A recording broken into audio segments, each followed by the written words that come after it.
Rekam saya taruh di YouTube ya, bagian ononya aja. Bagian ono akan taruh di Monggo, YouTube. monggo. Baik, terima kasih banyak Pak Agung, Pak Hanafi, Pak Nanang, teman-teman semua. Terima kasih, selamat pagi, assalamualaikum warahmatullahi wabarakatuh. Waalaikumsalam. Pertanyaan pertama dulu, dosen bahasa Indonesia Pak Bu Fadila sama Bu Nur Hasanah ya? Nur Hasanah, Ada nggih. ada lagi yang lain? Nggak ada, cuma dua. Dua, dua, Pak. Dosen statistik siapa? Ada Mas Fahmi, cuma kayaknya kok belum hadir ya. Oke. Soalnya dua mata kuliah itu yang paling penting buat saya. Mata kuliah yang lain udah pasti jago lah dosen-dosennya. Cuman dua mata kuliah itu penting dalam arti yang akan memberi warna di kampus, dua itu sih sebenarnya yang ada di kepala saya. Oke. Poinnya sebenarnya sederhana aja. Saya berharap Anda semua tidak seperti saya yang sampai sekarang baru lektor. Parah. Karena selama ini berharap ada orang di kampus yang ngurusin. Dan selalu kampusnya ngomong gitu. Nanti kita urusin Pak Ono. Kejadiannya nggak selesai. Jadi sarannya Anda ngerjain sendiri semua. Apalagi sekarang sudah mulai online bentuknya. Pakai Sikito segala macam online. Kerjain cuman untuk bisa ngerjain itu harus masukin NIDN. Jadi mungkin kampus harus ngusur NIDN-nya terus kita urus. Semuanya diupload sambil kerja diupload. Kalau dapat SK ngajar upload, dapat apa upload, dapat apa upload. Saya sekarang kondisi kepepet, saya ngupload, saya udah berapa hari ini ngupload setengah mati ya ternyata. Dan nggak bisa dikerjain orang lain ternyata. Karena yang ngerti bahwa SK ini berhubungan sama apa, sama sertifikat yang mana, sama buku yang mana, itu kan kita yang tahu. Orang lain nggak ada yang tahu. Susah. Jadi harus kita Hmm. sendiri yang ngerjain itu semua. Cuma nanti kita butuh bantuan dari HRD di kampus. eh Mas, aku butuh ini dong, apa SK ini. Nah, itu HRD yang ngasih, SK-nya yang mana. Tapi yang upload ke Sikito segala macam, mau nggak mau kita sih kalau mau cepet. Cuman yang pertama Hmm. harus NIDN diberesin dulu. Kemudian saya berharap dalam waktu setahun bisa ngeluarin, bisa jadi lektor semua nih. Bisa sih, gampang sih, asli gampang. Amin, amin. Setahun bisa sih lektor, nggak susah. Kalau bisa, jangan doktor dulu sebelum lektor. Soalnya rugi ntar. Soalnya doktornya itu dipakai buat jadiin lektor kepala. Gitu ya. Jadi pertama, target pertama adalah dalam waktu sebulan 2 bulan ini kalau bisa NDN diurus, kemudian semua bikin account di Sikito, kemudian mulai upload supaya dalam waktu setahun ini bisa dapat lektor. Dah, target pertama. Target kedua, dari lektor ke lektor kepala. Sekarang saya dari lektor ke lektor kepala loh, saya ngerasain banget betapa nyebelinnya. Dari situ tinggal ke profesor. Oke. Angkanya kira-kira gini. Dari supaya jadi lektor angkanya 300 sih. Angka Hmm. 300. Dari lektor ke lektor kepala minimalnya 100 kalau nggak salah. Tambahannya 100. Tapi bisa sampai 700 berapa? 750 kurang 300 450 tambahan lagi. Itu bisa lektor kepala. Profesor minimalnya 850. Jadi cuma 100 dari lektor kepala yang paling tinggi. Jadi bisa cepat itu sih sebenarnya. Oke. Nah, tadi Pak Hanafi udah bilang publikasi. Jadi dari Pak Agung, Pak Hanafi segala macam udah ngomong bahwa publikasi itu penting banget. Sekarang taktik sederhananya. Dan ini yang pengen saya dampingin Anda-anda buat sampai nulis sampai seperti itu. Soalnya gampang banget. Asli gampang kalau udah tahu caranya. Caranya bisa gampang dan kurang ajar banget. Anda semua kan ngajar. Konsekuensi ngajar adalah di bagian pengajaran, di bagian pengajaran itu kita masukin modul. Saya bikin modul berapa, gitu ya. Jadi ada modul loh di situ. Pengajaran ada modul. Nah, modul yang kita buat ditulis ulang jadi buku yang tebel.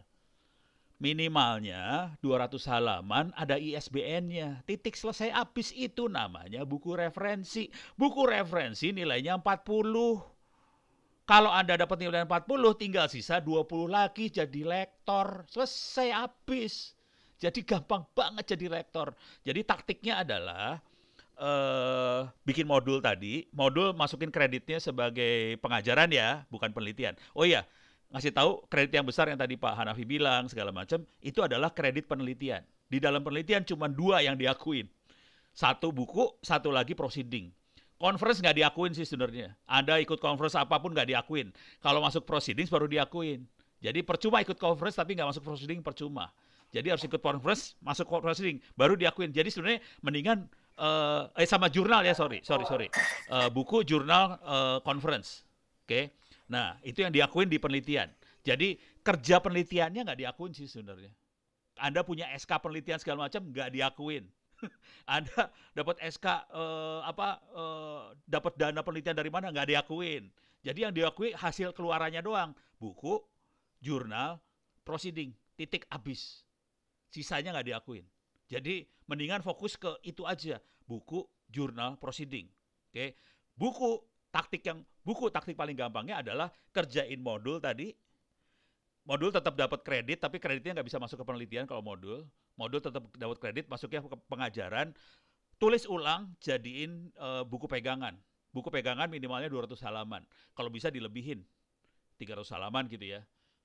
Itu bisa jadi buku langsung. Supaya dapat ISBN harus terbit. Supaya terbitnya gampang, nulis bareng sama saya dah. Saya nggak butuh kreditnya sih sebenarnya. Soalnya bukannya apa, penerbit rada kurang ajar juga. Penerbit tuh butuh nama sebagai jaminan bahwa buku ini bisa dibeli sama orang mau beli buku itu. Kalau nggak ada jaminan bukunya nggak dibeli, penerbit nggak mau nerbitin. Salah satu jaminannya nama. Jaminan kedua adalah kalau penerbit punya MOU dengan kampus misalnya. Jadi MOU ngomongnya kayak gini kira-kira. Misalnya Pak Hanafi segala macam kan di Jogja nih, gampang sih ngomong sama Pak Joko di Andi. Kita bikin MOU ya, nanti dosen-dosen kami akan nerbitin buku dan bukunya ini akan dibeli oleh kampus lagi untuk mahasiswa. Jadi mahasiswa tidak dapat modul sebetulnya, dapatnya buku ber-ISBN. Hasil kerjasama dengan penerbit, dan itu penerbit dengan senang hati akan nerbitin. Apalagi ini buku referensi buat kuliah. Penerbit dengan senang hati dibuat nerbitin. Apalagi ini buku referensi kuliah tingkat 1, penerbit dengan senang hati nerbitin. Kalau ini buku referensi kuliah tingkat 2, buku referensi kuliah S2, S3, penerbit akan berat hati menerbitkan. Jadi penerbit itu nggak suka buku referensi S2, S3 nggak suka. Dia lebih suka nerbitin buat tingkat 1, atau SMA, atau SMP, atau SD. Kenapa? Yang beli banyak banget. Untung penerbitnya. Jadi penerbit nggak ada urusan sama kualitas, sumpah. Penerbit urusannya sama jumlah, untungnya berapa. Beres ya? Ini gue kasih tau rahasia dagang nih. Gimana cara tekniknya dagang supaya Anda bisa nulis buku. Jadi itu yang pertama. Jadi itu ya, nulis materi modul-modul itu ditulis. Buat Anda ada yang kesulitan, Pak Agung, perpustakaan saya ada di siapa sekarang? Pak Agung atau Pak Nanang? Hah? Di saya. Di Pak Agung. Jadi di Pak Agung ada harddisk saya 2 tera sih sebenarnya. Isinya buku-buku. Kalau mau di-copy, silahkan itu bukunya di-copy semua. Gitu ya. Jadi waktu kita nulis, kemungkinan besar kita akan kesulitan buat cari bahan. Bahan paling gampang, lihat di Pak Agung, buku-bukunya diambil, copy paste ke Google Translate. Memang bajingan sih. Nah itu rumusnya emang gitu. Google Translate. Tapi jangan satu buku doang copy pastenya ya. Copy paste dari banyak buku, ditulis ulang pakai kata-katanya kita, itu jadi karya kita, bukan plagiat, saudara-saudara. Kalau kita copy paste namanya plagiat. Kalau copy paste dari Google Translate namanya plagiat. Tapi kalau copy paste dari banyak buku terus ditulis ulang pakai kata-kata kita, itu namanya hasil karya kita. Tapi nanti bukunya harus tetap ditulis di referensi ya. Jangan dihilangin itu buku, itu namanya kurang ajar kalau dihilangin. Beres ya? Beres, sip. Jadi tekniknya kayak gitu banget. Itu yang pertama, urusan buku. Nanti urusan paper Pak Hanafi ya urusannya yang tapi saya bersedia banget buat bantuin Anda nulis. Tekniknya adalah taruh aja di Google Doc naskahnya. Nanti kasih tahu linknya aja ke saya, nanti saya masuk, nanti saya kasih komen di tulisannya, di bukunya tadi. Beres ya. Nah, khusus buat Bu Nur sama Bu siapa tadi? Fadilah ya? Fadilah ya. Bu Nur Hasanah sama Bu Fadilah, sama Bu Nur Hasanah Fadilah, saya pengen sebenarnya kuliah bahasa Indonesia kita arahkan supaya anak-anak belajar nulis.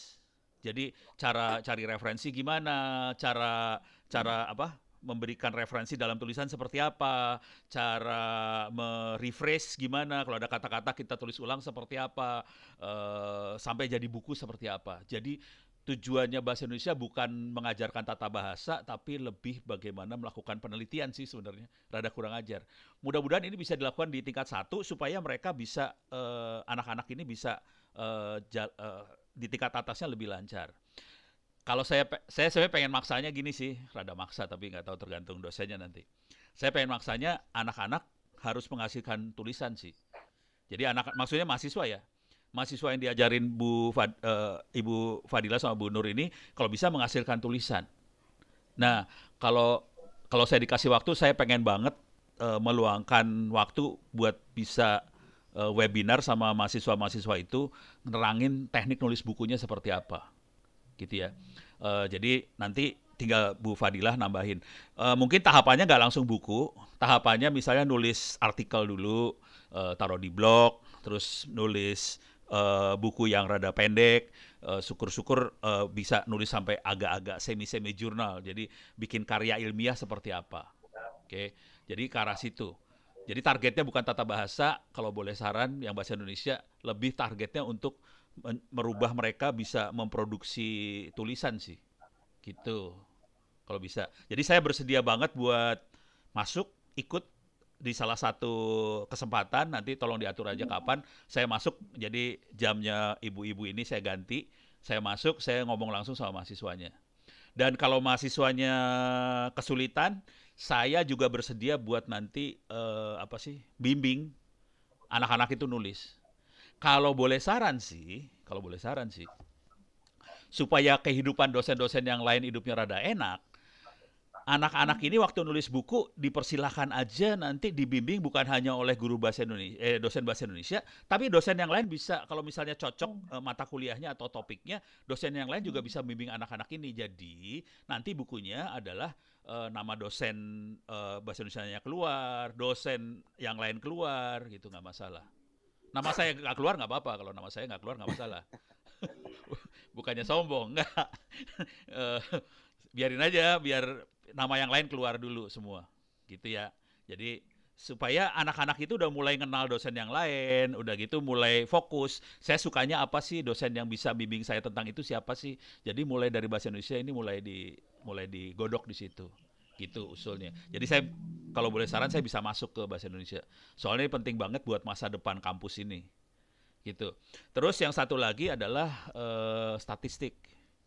Saya pengen masukin yang namanya data science ke dalam statistik. Jadi karena ke depan ini di perusahaan-perusahaan segala macam yang dicari adalah orang yang punya ilmu tentang ilmunya bidang dia plus data science.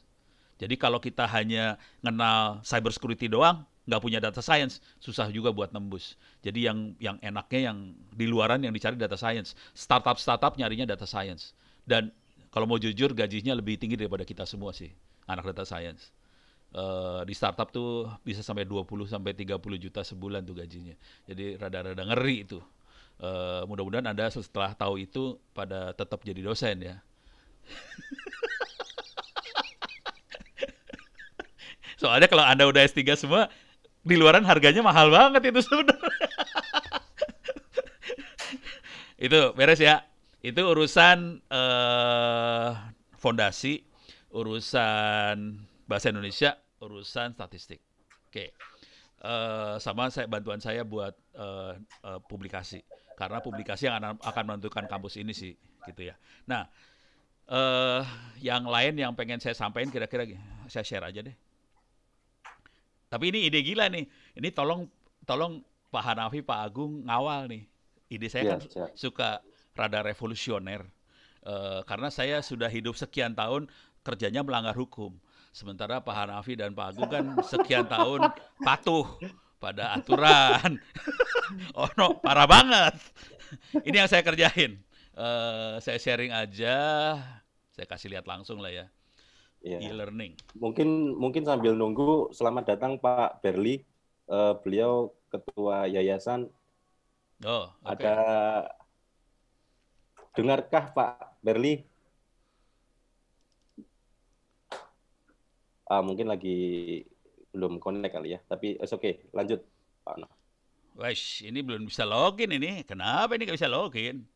Ntar, kenapa ini nggak bisa login? Coba muter Pak Agung. Waduh. Oke, nggak usah itu, udah nggak usah khawatir lah. Biarin muter. Nanti kalau ada teman-teman bisa masuk ke e-learningnya ITTS, mungkin bisa diperhatiin ada 2 kategori baru saya buat, namanya Open Course S1. Ini dia, masuk. Ini ada Open Course S1, ada Open Course SMA atau SMK. Jadi ada 2 Open Course ini, S1 sama SMA SMK. Ini sebenarnya nggak bisa disatuin sama situs yang e-learningnya buat mahasiswa karena jadi kacau nanti urusannya. Sebaiknya sih dibikin situs lain namanya Open Course ITTS ACID lah. Tapi ini ide gila saya adalah semua orang di seluruh dunia, semua orang di Republik Indonesia juga seluruh dunia silahkan ngambil kuliah-kuliah ini free. Ini kuliah saya buat contoh ya. Saya biasanya kalau ngasih contoh saya ngerjain itu juga. Jadi saya contohin, ini saya buka semuanya. Oke, ini bisa diambil. Ini bisa diambil. Kuliah-kuliahnya Anda bisa ngelihat itu semua. Sebetulnya kuliahnya ada di sini sih sebenarnya. Ini LMS Ono Center Already/Moodle. Sebetulnya kuliah itu ada di sini juga. Saya buka satu lagi lah buat contoh. Ada di banyak tempat sih. MDA Mastel ID. MDA adalah Mastel Digital Academy, kuliahnya diganti nama sih, Network Computer, Network Security, ini kuliah saya semua.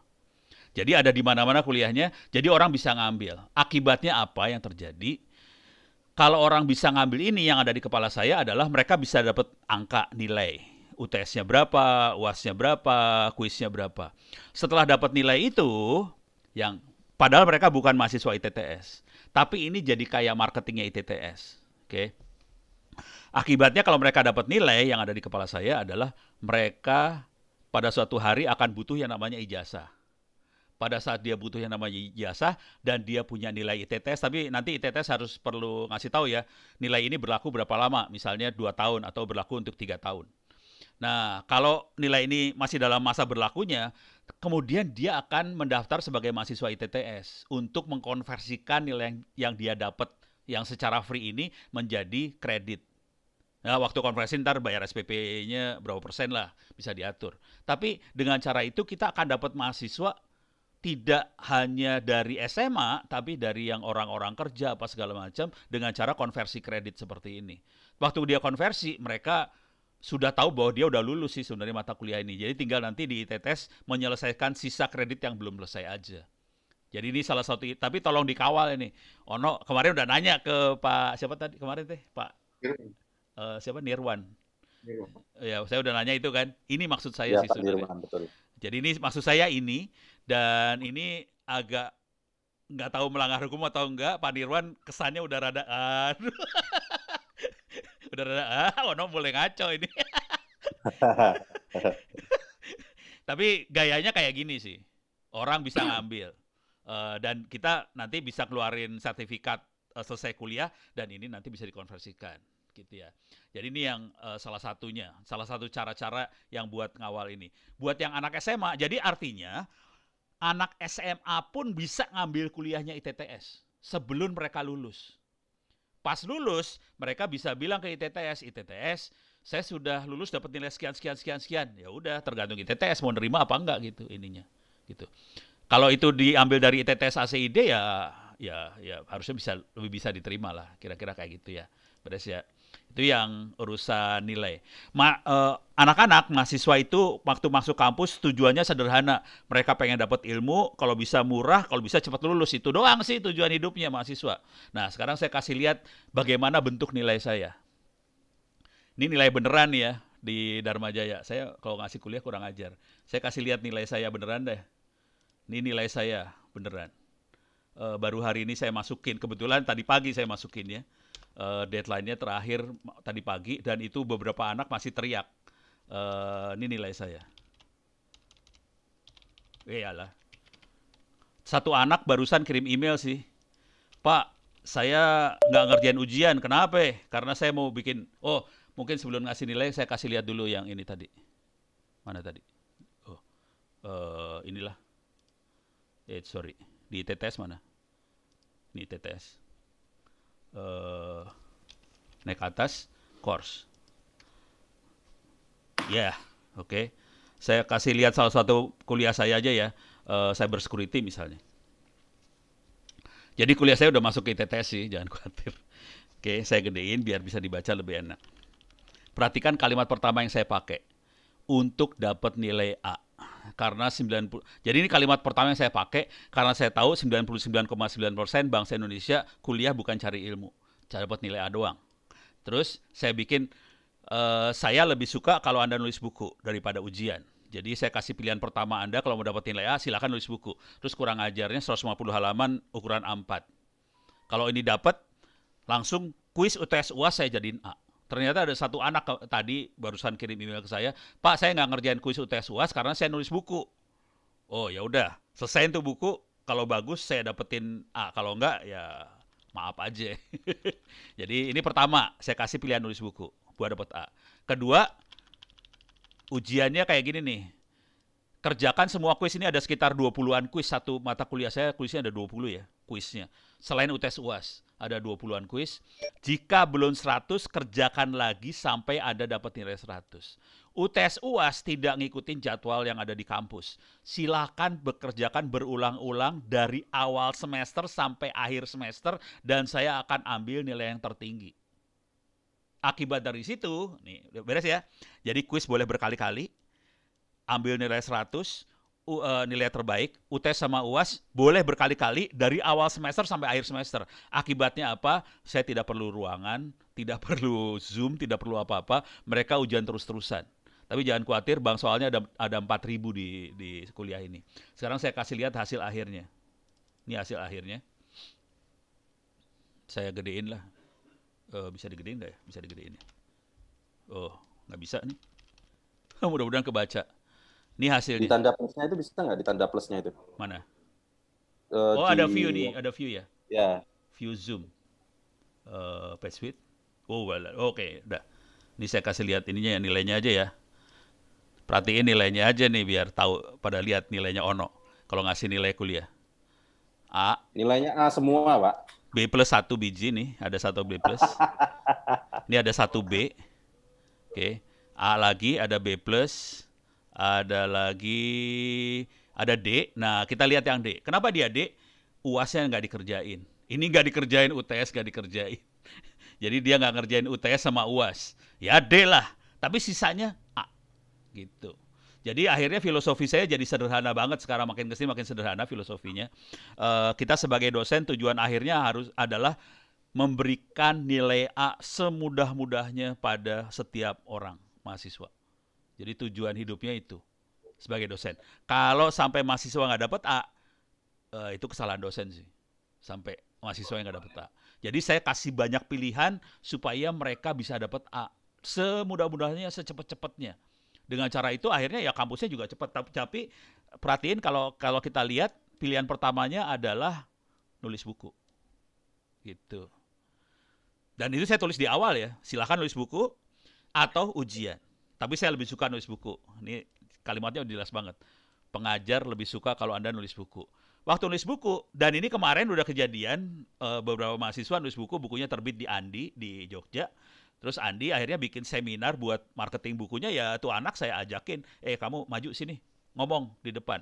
Tapi biasalah anak-anak itu kalau ngomong kan belepotan semua, kepaksa dosennya juga ngomong juga akhirnya.